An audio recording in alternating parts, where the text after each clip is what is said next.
Hello, എല്ലാവർക്കും നമ്മുടെ YouTube ചാനലിലേക്ക് സ്വാഗതം. 1001 രാത്രിയിലെ 33ാമത്തെ കഥയുടെ 6ാം ഭാഗമാണ് ഇന്ന് നിങ്ങൾ കേൾക്കാൻ പോകുന്നത്. കഥ സ്നേഹപ്രിയയുടെയും അലി നൂറിൻ്റെയും കഥ.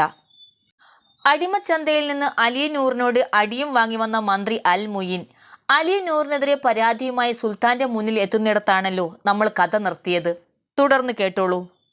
ആരാണ് നിങ്ങളോടിങ്ങനെ ചെയ്തതെന്ന് സുൽത്താൻ ചോദിച്ചപ്പോൾ മന്ത്രി അൽ മുയിൻ ഇങ്ങനെ പറഞ്ഞു: പ്രഭോ, എനിക്കൊരു പാചകക്കാരിയെ ആവശ്യമുള്ളത് കൊണ്ട് ഇന്ന് രാവിലെ ഞാൻ അടിമച്ചന്തയിൽ പോയിരുന്നു.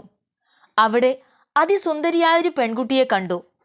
അവൾ ആരാണെന്ന് ദല്ലാളിനോട് ചോദിച്ചപ്പോൾ അങ്ങയുടെ പഴയ മന്ത്രി അൽ ഫാദലിൻ്റെ മകൻ അലി നൂറിൻ്റേതാണെന്നറിഞ്ഞു. പണ്ടൊരിക്കൽ ലോകൈക സുന്ദരിയായ ഒരു അടിമയെ വാങ്ങാൻ 10,000 ദിനാർ അവിടുന്ന് അൽ ഫാദലിന് കൊടുത്ത കാര്യം അവിടുത്തേക്ക് ഓർമ്മയുണ്ടോ? അന്ന് അൽ ഫാദൽ വാങ്ങിയത് ഇവളെയാണ്. അടിമയുടെ ചന്തം കണ്ടപ്പോൾ സ്വന്തം മകന് സമ്മാനിക്കാമെന്ന് അയാൾക്ക് തോന്നിയിരിക്കണം. തന്ത മരിച്ചപ്പോൾ മകൻ എല്ലാം കളഞ്ഞു കുടിച്ചു. ഒടുവിൽ വപ്പാട്ടിയെ വിൽക്കാൻ ചന്തയിൽ കൊണ്ടുവന്നു. 4,000 ദിനാർ വില പറഞ്ഞെന്ന് കേട്ടപ്പോൾ അങ്ങയ്ക്ക് വേണ്ടി അവളെ വാങ്ങാൻ ഞാൻ നിശ്ചയിച്ചു. ആ തുക ഞാൻ കൊടുക്കാമെന്ന് പറഞ്ഞപ്പോൾ അലിനൂർ എന്നെ ശകാരിച്ചു.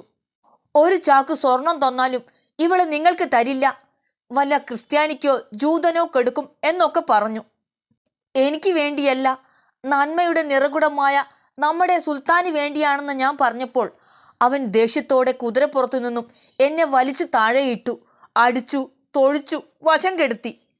എൻ്റെ നരച്ച താടിയെയോ പ്രായത്തെയോ വകവെക്കാതെയാണ് ഈ ആക്രമങ്ങളെല്ലാം കാണിച്ചത്. തിരുമനസ്സിലെ അന്തഃപുരത്തിലേക്ക് അനുയോജ്യയായ ഒരടിമയെ വാങ്ങാൻ തുനിഞ്ഞതിന് എനിക്ക് കിട്ടിയ ശിക്ഷ. ഇത്രയും പറഞ്ഞ് സുൽത്താൻ്റെ കാൽക്കൽ വീണ് മന്ത്രി കരച്ചിൽ തുടർന്നു. സുൽത്താൻ്റെ മുഖം ചുവന്നു, നെറ്റി വിയർത്തു. അദ്ദേഹം ഒരടയാളം കാണിച്ചപ്പോൾ 40 ഭടന്മാർ ഊരിയ വാളുമായി ആജ്ഞ കാത്തുനിന്നു. സുൽത്താൻ അവരോട് ആജ്ഞാപിച്ചു: എൻ്റെ മന്ത്രിയായിരുന്ന അൽ ഫാദലിൻ്റെ വീട് ഇടിച്ചു നിരത്തണം. അലി നൂറിനെയും അവൻ്റെ അടിമപ്പെണ്ണിനെയും പിടിച്ചു കെട്ടി വലിച്ചിഴച്ച് എൻ്റെ മുന്നിൽ ഹാജരാക്കണം. രാജകൽപ്പന ശിരസാവഹിച്ച ഭടന്മാർ യാത്രയായി. കൊട്ടാരത്തിലെ ഒരു വിചാരിപ്പുകാരൻ്റെ മകൻ സൻജാൻ അലിയുടെ കുട്ടിക്കാലത്തെ കളിക്കൂട്ടുകാരനായിരുന്നു. അൽ മുയിനിൻ്റെ നിവേദനവും സുൽത്താൻ്റെ ആജ്ഞയും കേൾക്കാനിടയായ ആ യുവാവ് ഇടവഴികളിലൂടെ ഓടി ഭടന്മാരെത്തുന്നതിന് മുമ്പ് അലിയുടെ വീട്ടിൽ ചെന്നു. വാതിലിൽ മുട്ടി വിളിച്ച് ആസന്നമായ ആപത്തിനെക്കുറിച്ച് പറഞ്ഞു. ഉടനെ പെൺകുട്ടിയുമായി രക്ഷപ്പെട്ടോളൂ എന്ന് ഉപദേശിച്ചു. ഒരു പിടി സ്വർണ്ണ നാണയങ്ങൾ സ്നേഹിതൻ്റെ കയ്യിൽ കൊടുത്ത് അയാൾ പറഞ്ഞു: ഇത് 40 ദിനാറുണ്ട്. ഇപ്പോഴെൻ്റെ കയ്യിൽ ഇത് മാത്രമേയുള്ളൂ. സമയം കളയാതെ ഓടിപ്പോകൂ. അലി നൂറും മൂടുപടമണിഞ്ഞ സ്നേഹപ്രിയയും പിൻവാതിലിലൂടെ പുറത്തു കടന്ന് ആരുമറിയാതെ കടൽ തീരത്തേക്ക് നടന്നു. അവിടെ യാത്രയ്ക്ക് തയ്യാറായി നിന്നിരുന്ന കപ്പലിലെ കപ്പിത്താനോട് അലി ചോദിച്ചു: താങ്കൾ എങ്ങോട്ടാണ് പോകുന്നത്? സമാധാനത്തിൻ്റെ നാടായ ബാഗ്ദാദിലേക്ക്, കപ്പിത്താൻ പറഞ്ഞു. കഥ ഇത്രയുമായപ്പോഴേക്കും നേരം പുലരുന്നത് കണ്ട് ഷഹറസാദ് കഥ പറച്ചിൽ നിർത്തി.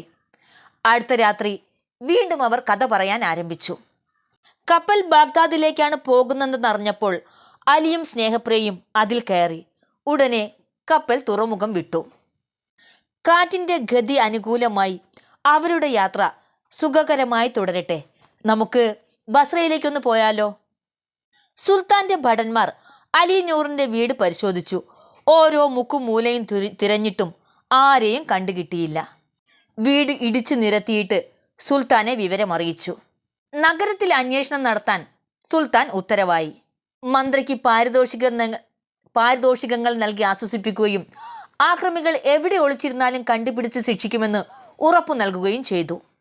അലി നൂറിനെ പിടിച്ചു കൊടുക്കുന്നവർക്ക് 1000 ദിനാർ സമ്മാനം നൽകുന്നതാണെന്നും കുറ്റവാളികളെ സഹായിക്കുന്നവർ ശിക്ഷാർഹരായിരിക്കുമെന്നും തെരുവുകളിൽ വിളംബരം ചെയ്തു. കപ്പൽ ബാഗ്ദാദ് തുറമുഖത്തെത്തിയപ്പോൾ കപ്പിത്താൻ യാത്രക്കാരോട് പറഞ്ഞു: ഇത് ബാഗ്ദാദ് നഗരമാണ്, ശാന്തിയുടെ നഗരം. ഇവിടെ എന്നും വസന്തമാണ്. ഈ നഗരത്തിലെ കാറ്റിൽ പനിനീർ പൂവിൻ്റെ സുഗന്ധവും അരുവികളുടെ സംഗീതവുമുണ്ട്. യാത്രാക്കൂലിയായി 5 ദിനാർ കൊടുത്തിട്ട് അലിയും സ്നേഹപ്രിയയും കപ്പിത്താന് നന്ദി പറഞ്ഞ് കരയിലിറങ്ങി. നഗരത്തിലേക്ക് നടന്ന അവർ വിധിവശാൽ നേരായ പാത വിട്ട് നഗരത്തെ ചുറ്റിയുള്ള ഉദ്യാനത്തിലേക്ക് നയിക്കുന്ന വഴിയിലാണ് ചെന്ന് ചേർന്നത്. കുറെ നടന്നപ്പോൾ ഉദ്യാനത്തിന്റെ പ്രവേശന കവാടം കണ്ടു. അടച്ചുപൂട്ടിയ കവാടത്തിന് മുന്നിലായി ജലധാരയും രണ്ടു വശത്തും ഇരിപ്പിടങ്ങളും ഉണ്ടായിരുന്നു. ജലധാരയിലെ തണുത്ത വെള്ളത്തിൽ മുഖം കഴുകി ഇരിപ്പിടങ്ങളിൽ ഇരുന്ന അലിയും യുവതിയും കുളിർക്കാറ്റേറ്റ് മയങ്ങിപ്പോയി.